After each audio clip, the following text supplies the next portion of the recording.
Hi, good evening. I'm going to give you a little bit of an update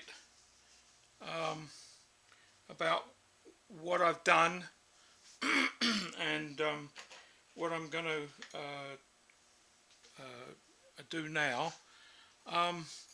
When I put this slot in, I used an ordinary 1/4" cutter, 4-flute, and I think it took me about an hour and 3/4 on CNC, taking 20 thou cuts, and I went 0.540 deep. I've been waiting for some T-slot cutters, and through a friend who's going to be making the same project, I imagine that I'm going to have some problem with the T-slot cutter, and so I've already bought a 3mm belt from Shearline, and I'm in the process now of trying to get some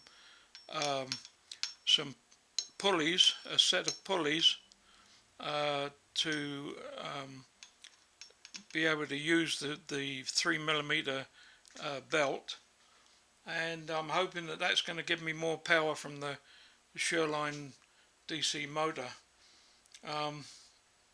Obviously it has to be run at a fairly slow RPM, but in the meantime what I did was I'm going to use a 3/8 clamping set, one of those Taiwanese units that I've had for a long time, and so I'm putting 3/8 stud and T-slots in the slots here. I went down 0.540 with a 1/4" cutter, and then I decided to buy a 3/8 roughing end mill, and I'm in the process now of using that to open up the slot. I took a first cut of, I went 0.2 deep, and it seemed to work fairly smoothly. It took me about half an hour to do a 7-inch slot. It's not fast, but I'm concerned about the Z-axis column being forced over by taking too heavy a cut or too fast a feed. So I've been doing it manually, and I've been turning it very slowly and running at a low RPM as well. The first cut that I took, which I mentioned, was 0.2. I decided after I'd done that and came back that I would try to finish off the slot in a second pass. So I've got a 0.350 depth of cut on this roughing. It's just a HSS. It's nothing special. I think I paid about $20 for it, and it seems to be working okay.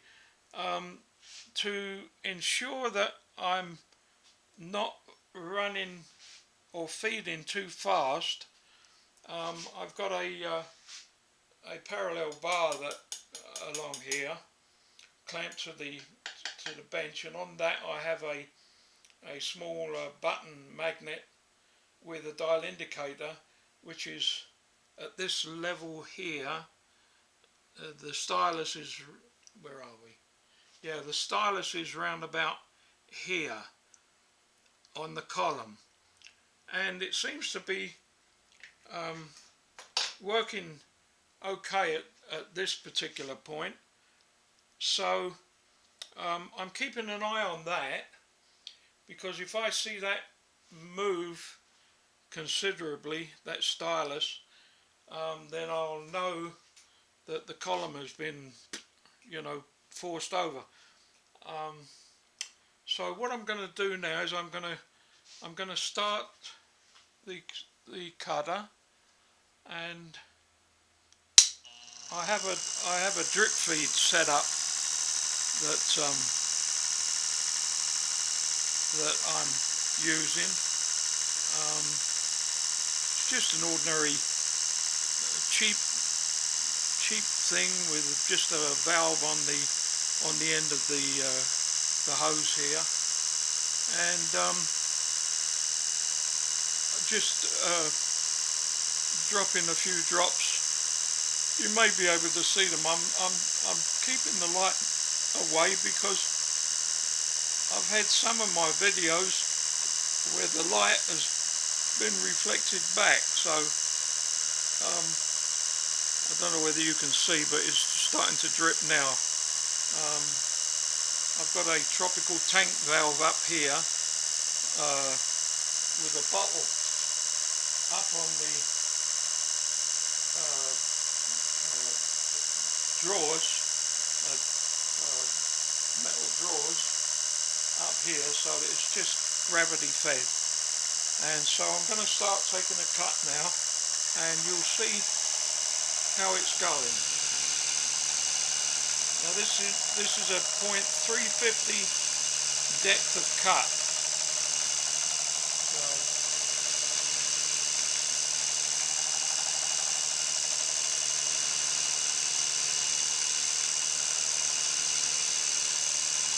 So I had trouble before with the motor stalling. I tightened the little tiny V-belt that they have here. I tighten that up as tight as I can, and I tighten the column, the vertical column, to a point where it's there's quite a bit of torque on the nut, and the needle on the stylus is staying fairly firm at the moment. It's not wavering very much, so we'll see how it goes.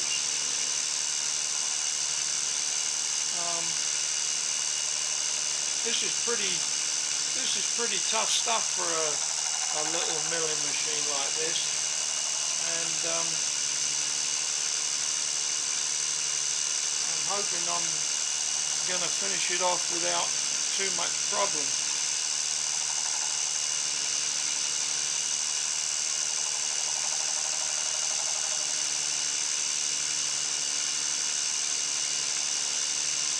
As you can see, it's a slow process, and there's not much I can do about it. The project itself is a pretty hefty project. This block of steel here weighs about 50 pounds, and I noticed that as the table moves in the X direction, the needle gradually fluctuates about from its starting point at 0 to about 8 thou on the stylus, and it's not because the column has moved, it's because of the excess weight on the table hanging out over the end there.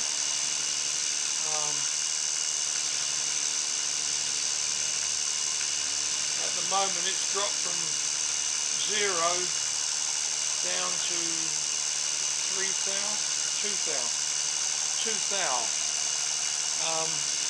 So that's just because of the total weight of that block on the table, and as the table moves towards me to a new position, it gradually there's a gradual movement, but it doesn't matter as long as the column doesn't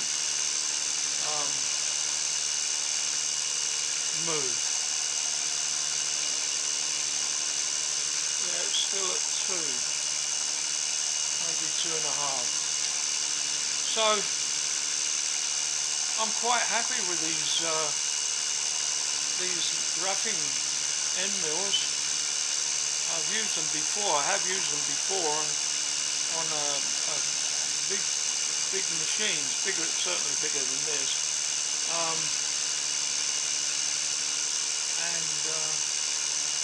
So I was familiar with them, but I'd never bothered to purchase one for this machine. Even for my bigger mill that I had, I never bought one of these. But, it's doing quite a nice job. I mean, the chips are a little bit, how can I say, like grinding dust a little bit. I mean, I should be able to put a good heavy feed on and get some good chips. But if I have a mishap through being too aggressive, then I'm back to square one again. I've got to disassemble all of this, the cutter, and move the Z-axis to dial the block in again, or tram it in, I should say. So it's at 3 thou now. So it's not going bad.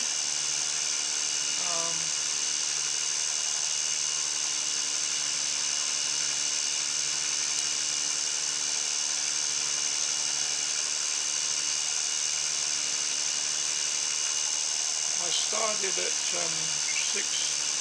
5:30. It's now 5 to 6. But in that time, I started machining, and then I stopped to get the camera, the memory in the camera, make sure it was charged up, and get it set up on the tripod. So I guess you could take probably 5 to 10 minutes off there. It's still at 3. So that's not going to make any difference because I've got clearance on the bottom of the slot for the T-nut. Clearance on the T-nut, so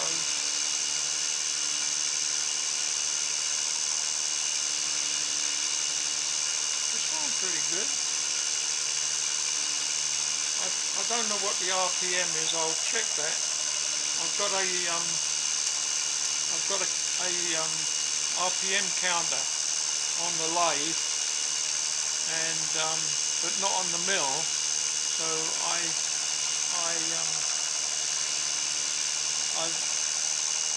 get the position of the knob on this one and then set the lathe up, and that gives me an idea of what the RPM is. So I'll do that before I end the video.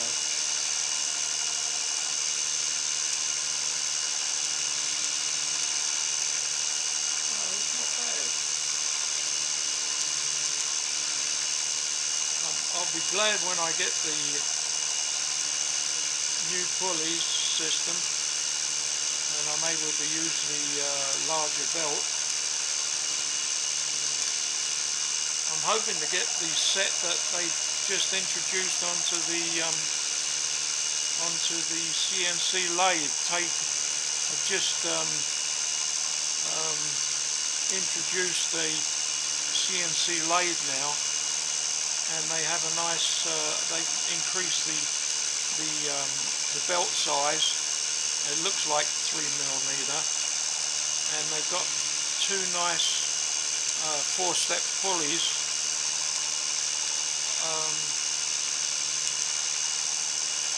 So I'm hoping that I can get a set for, well, for both machines really, but this one in particular at the moment, and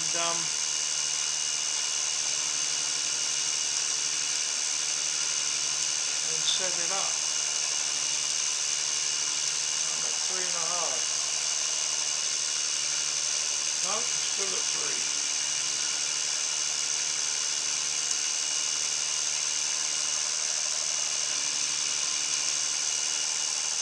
It's actually going better than I thought. My friend who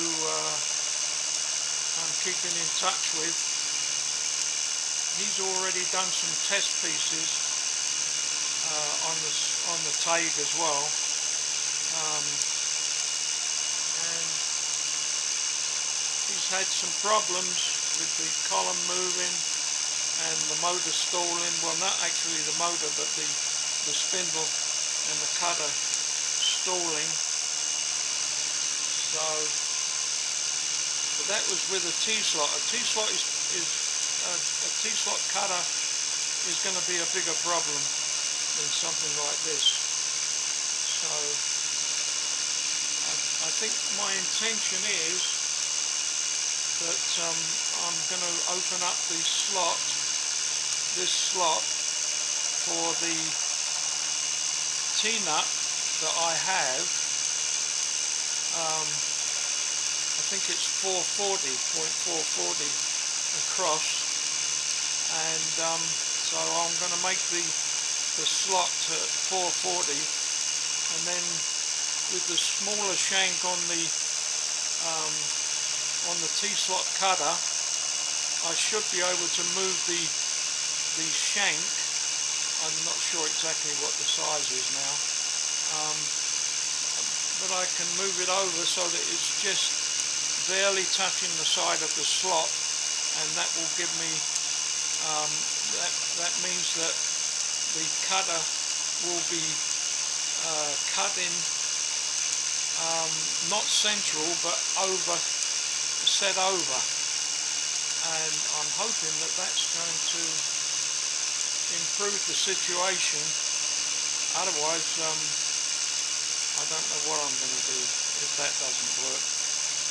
The only other alternative, if it doesn't work like this, then I'm hoping that the larger belt and torque on the motor will increase, or on the spindle, and enable me to cut the T-slot.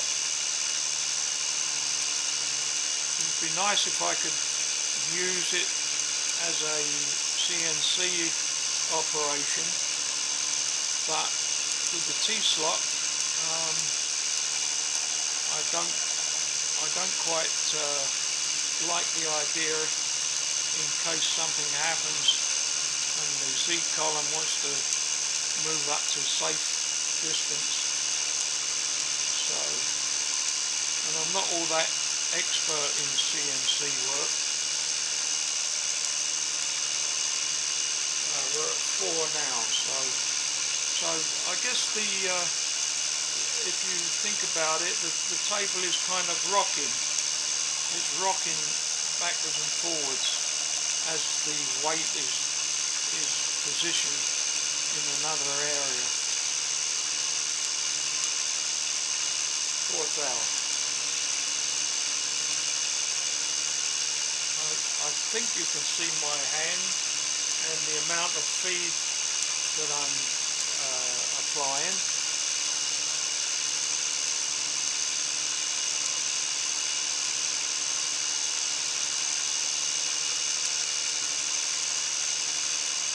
With these roughing cutters you should be able to, if this was a different machine and design with the Z column, then you could put on a bigger feed and really hear it sizzling.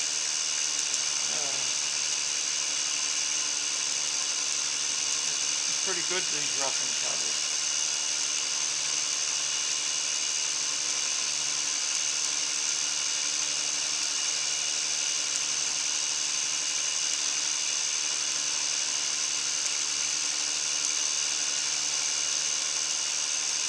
I've got 3 slots. I've got another 2 slots like this, one either side of this central one to machine, and then I've got another 4 shorter slots that come in from the side and go into the outer 7-inch slots. So now we're at 5. And at first I thought that it was the column was moving, but I'm pretty sure it's not now.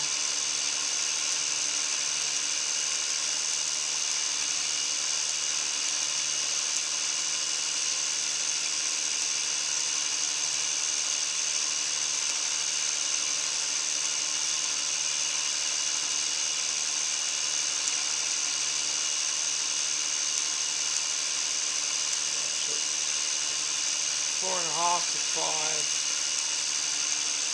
Not doing bad.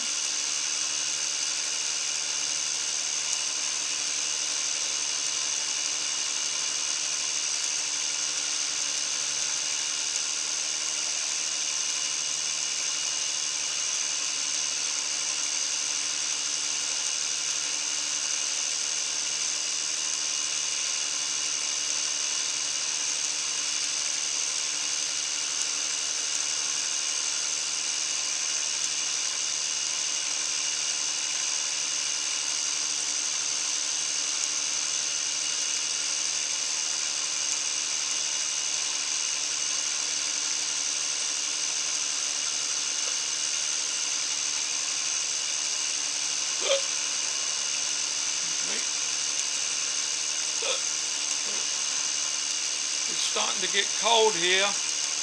We've had a frost overnight on the car windows, been frosted up, and all the leaves that are left on the plants and trees are starting to wither. So it's getting ready for winter again, and that will be another, more or less another 6 months. So it's looking good. Yeah, the climate here, up here in central Alberta, it's very difficult to really define a spring. It's kind of hard to define because even at spring it can be really cold. We've actually had snow in May, even June sometimes. It doesn't stay around, obviously, but it's a bit of a nuisance. And then if you've got a garden for vegetables, it's pretty dangerous to put your stuff out or plant it outdoors before the 2nd week in June, because then there's a possibility that you can lose all of your plants, especially the young plants, the tomatoes and onions, stuff like that. So it's certainly a different climate. And it's dirty around about maybe January or February. The snow has started to melt and everything's black and there's all grit all over the place.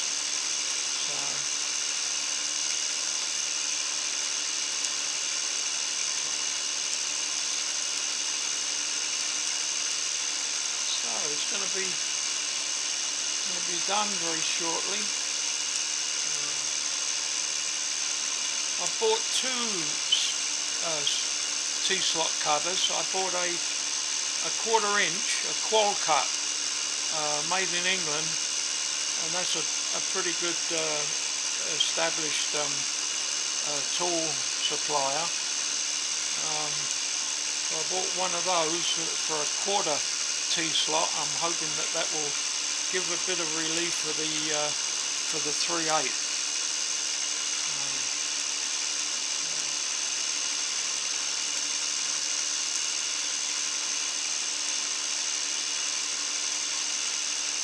Nice. I would thoroughly recommend that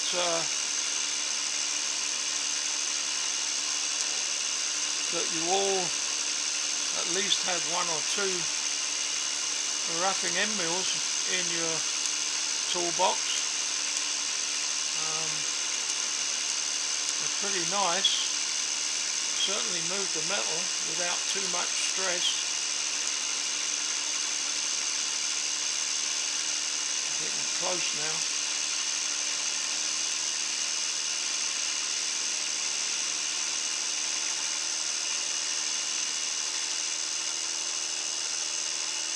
Yeah, 7th thou is the actual movement of the x-axis from beginning to end, which is a total of 7 inches.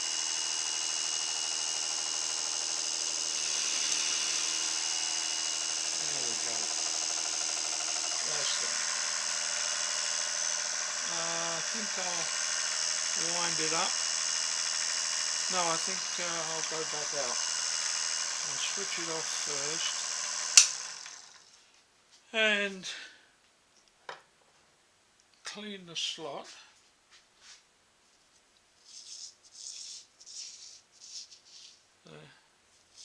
It's just small cutters, small chips. So it should be better than that, and it's not bad at all.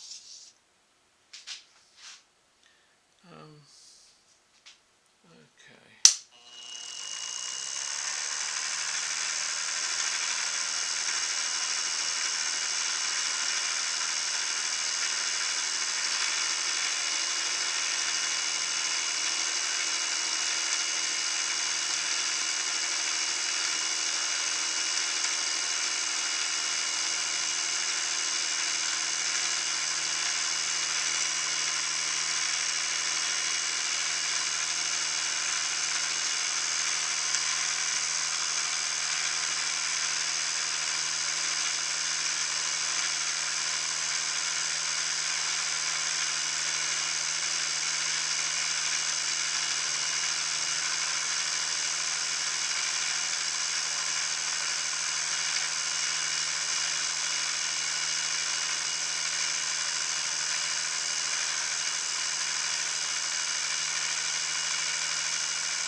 There we go. That's pretty nice.